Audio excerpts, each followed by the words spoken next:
Bonjour Nathalie Popiolek. Bonjour Jean-Philippe Denis. Nathalie Popiolek, vous êtes présidente d'Adequate Consulting, vous êtes conseillère scientifique à France Stratégie. Oui. Et vous êtes auteur dans un ouvrage collectif coordonné par Karine Dartic-Pérou et Michel Saloff-Coste, intitulé Futur. C'est le volume 15 de la série Innovation et Technologie, collection ISTE. Vous êtes auteur d'un chapitre consacré à la prospective. La prospective au service de l'innovation. Alors d'abord, évidemment, première question, qu'est-ce que la prospective et en quoi peut-elle servir à l'innovation pour vous ? Alors la prospective, elle a une part de prévision qui permet de bien comprendre les enjeux, les tendances, les choses qui sont inscrites dans l'histoire et qui vont se prolonger parce qu'il y a une certaine inertie dans le système, dans l'écosystème de l'entreprise, si on s'intéresse à la prospective pour l'entreprise.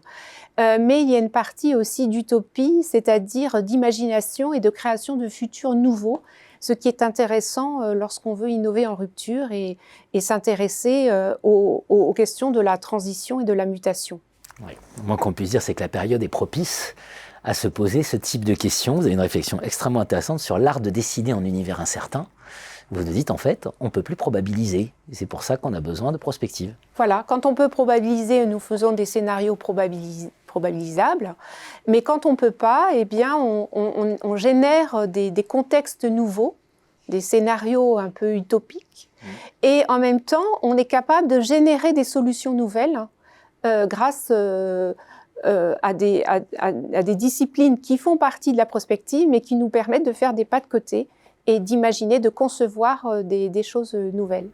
Avec un accent très fort, notamment sur la veille, et le fait que voilà, les faits porteurs d'avenir, la prospective, elle s'intéresse aux faits porteurs d'avenir. Vous dites, il faut regarder les réseaux sociaux, il faut regarder les signaux faibles un peu partout, parce qu'il y a le social et les transformations sociales sont très importantes. Oui, pour comprendre la mutation en marche, on regarde les faits porteurs d'avenir, c'est-à-dire ce sont des signaux très faibles qui aujourd'hui n'ont pas beaucoup de conséquences, mais qui peuvent à terme faire ce que l'on appelle des ruptures de tendance et nous amener vers des futurs complètement différents. Bien sûr, on le voit rétrospectivement, qu'est-ce qui a fait ces ruptures de tendance, mais la difficulté, c'est de le voir pour le projeter dans le futur.